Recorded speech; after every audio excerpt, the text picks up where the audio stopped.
Good YouTube. Quinn Wade comes out that instant basketball analysis on Analysis Playground on YouTube, exclusively on there forever. And we're going to talk about how them Pistons got win number 60 against the Indiana Pacers, 133 to 121. The Pacers go to 19 and 63 and 11 and 30 at home. The Pistons go to 60 and 22 and 28 and 13 on the road.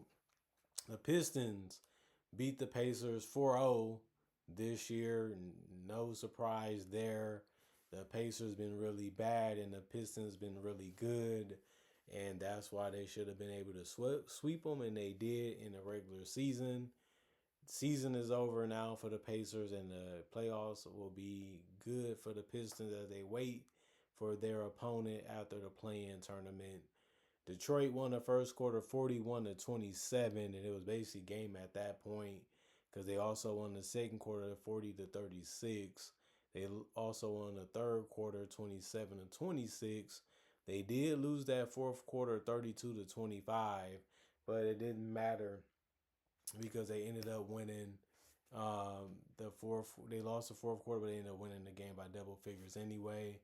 A prayer shot from Hollins kept them ahead, and a nice wide open three from Marcus Sasser because of miscommunication of the Pacers on defense allowed him to get open to be able to seal the game for the Pistons. Tobias Harris was attacking the basket, and when he wasn't doing that, he went 4-4 from three because he got wide open looks. He also went 2-2 from the free throw line and 9-12 from the field for 24 points.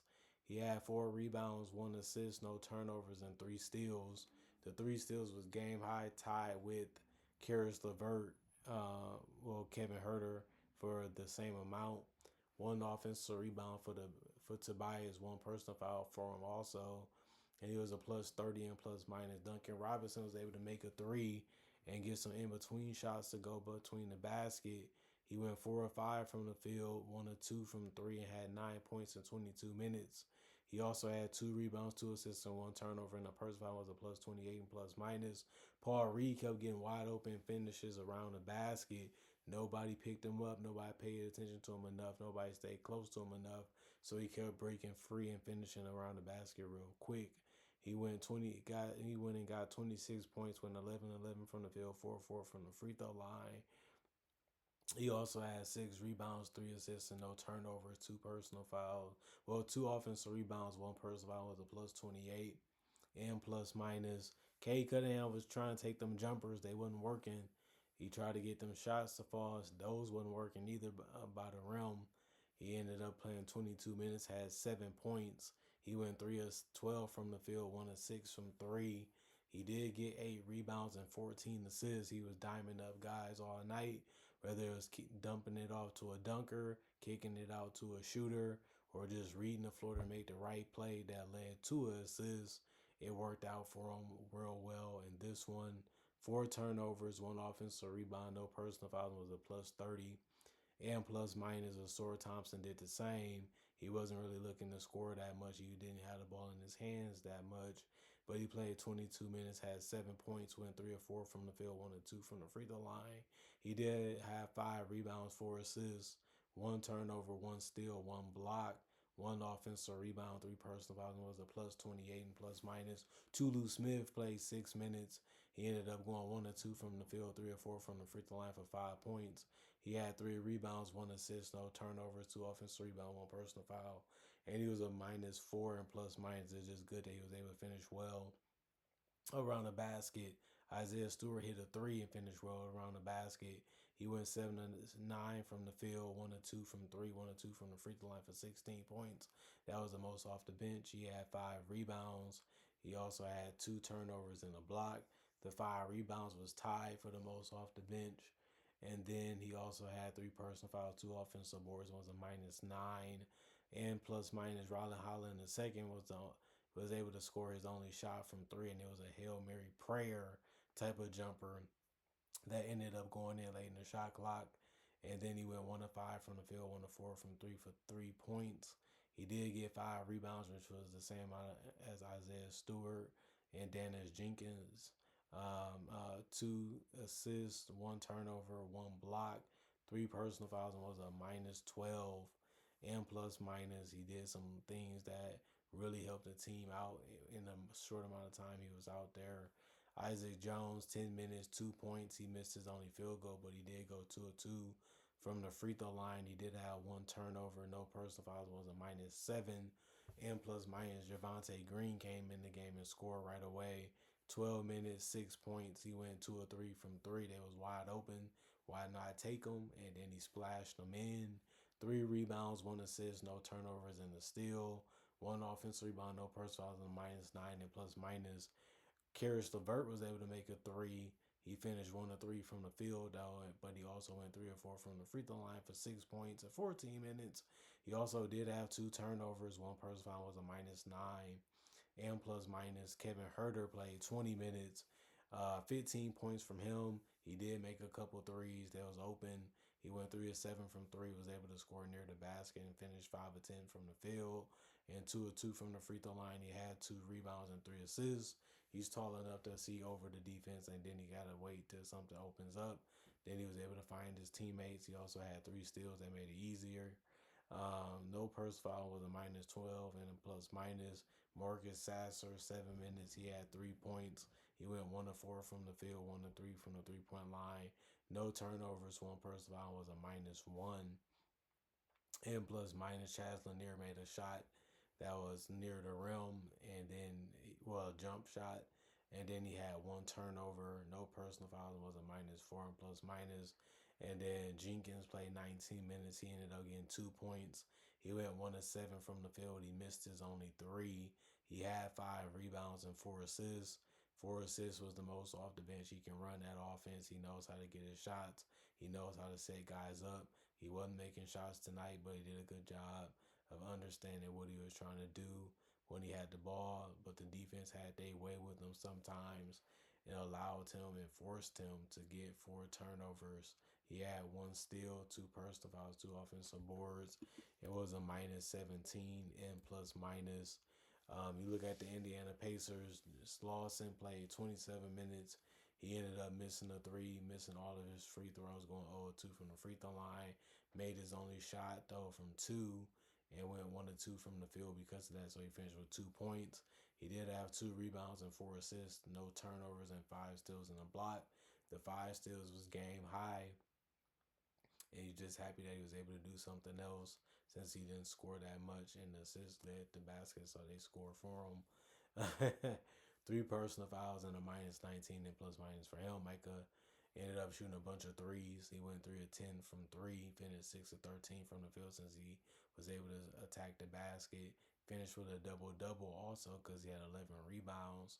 He had 2 assists, 4 turnovers, 2 steals, 2 offensive rebounds, 2 personal fouls, and was a -6.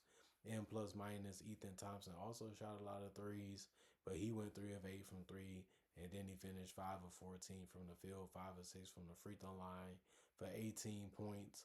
He had 3 rebounds, 6 assists, 3 turnovers, and a steal. 2 offensive rebounds, 2 personal fouls, was a -3. And plus minus. Kobe Brown played 34 minutes. He had 20 points. He went 7 of 13 from the field, 4 of 7 from three, 2 of 3 from the free throw line. He had the inside-outside game working for him and was able to hit the perimeter shots, and that really helped them stay in the game. He had 7 rebounds, 2 assists, 2 turnovers, and 2 steals. You gotta like the fact that everybody in the starting lineup got a steal or more, and they all was able to score and be somewhat efficient. Uh, Kobe Brown also had 2 offensive boards. One person foul was a -6 and plus minus. Quentin Jackson, he was also able to score near the basket a lot and push the tempo real well and got 8 assists with only 1 turnover because his passes were leading directly to baskets.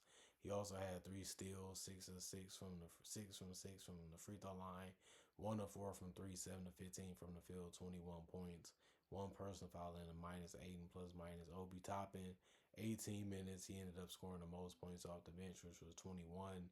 He went 7 of 12 from the field, 7 of 11 from three. Shot really good. They kept giving him open looks. He just had to take his time and knock him down, and he did. 2 rebounds, 2 assists, 2 turnovers, 1 personal foul, and a -11. And plus minus Jay Huff ended up playing the most minutes off the bench, which was 24. He gave you 13, scored at the rim, and also went to a 5 from 3. Finished 4 of 8 from the field, 3 of 3 from the free throw line, had 3 boards. That was the most off the bench, 3 assists, 3 turnovers, 1 steal. He also had the 5 blocks. That was the most on the team. They had a guy with 5 steals and a guy with 5 blocks. That's really good. 1 offensive rebound. He also had 6 personal fouls, so he did foul out. He tried, was a little slow, was a little late, was doing a little bit too many ticky tack things, and it ended up costing him playing more minutes. He was a +3 and plus minus Cam Jones, 20 minutes, 8 points. He went 3 of 7 from the field, 2 of 4 from 3. 1 rebound, 4 assists. The 4 assists was the most off the bench. He had a turnover. He also had no personal fouls and was a -3 and plus minus. And Peter, 14 minutes, he ended up making his only shot, which was a 3. And then he missed the rest. He went 1 of 4 from 3, 1 of 6 from the field. He had 2 boards, no turnovers, and a steal. 1 personal foul and was a -7. And plus minus. Indiana Pacers 46% from the field. The Pistons shot 56% from the field. And then the Pacers shot 43% from 3. They took 54 of them. The Pistons only took 33. They don't take a lot of threes, but they still made 45% of them. 22 free throws for the Pistons. The free throws for the Pacers was 20. They shot 80%. Like I said, the Pistons shot 82%. 48 rebounds for the Pistons. 31 for the Pacers. They got beat real bad there. 35 assists for the Pistons, 31 for the Pacers, 17 turnovers for the Pistons, 16 for the Pacers, and then 15 steals for the Pacers, 12 for the Pistons. Both teams had 6 blocks, 8 offensive rebounds for the Pacers, 12 for the Pistons, 23 defensive rebounds for the Pacers, 36 for the Pistons. Both teams had 17 personal fouls, and this was a game where the Pistons got up big, and the Pacers was able to battle back and get back in the game and make it a little challenging and a little tough at the end. Shows you that the game is really never over with pro players, because they can always get hot, they can always make shots, they can always feed off the crowd to be motivated to play harder or do more. And then obviously you still have to do your part, and if you don't, it allows them to get back in the game faster. Transition, threes is a real hard thing to do, is to stay ahead and stay making plays and stay doing well throughout the entire game and throughout other quarters, because they can always change something up. A player can come in and have a different impact on the game. A guy can go cold, a guy can get hot.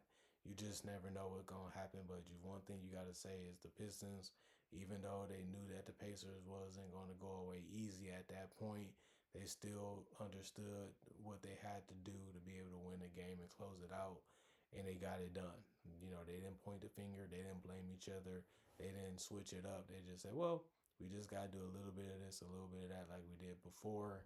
Get back to doing, physical defense. Get back to challenging shots.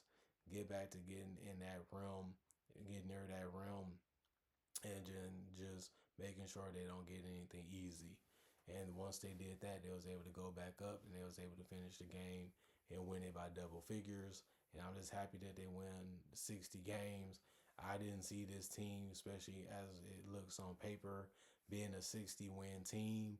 I thought they'd be a playoff team. I thought they'd be good, but I didn't think they'd dominate the league and destroy a lot of teams and beat up on a lot of teams and be at number 1 in the East for a long period of time and be able to close it out, and also have the win number 60 also on their record as something that they achieved and something they got done.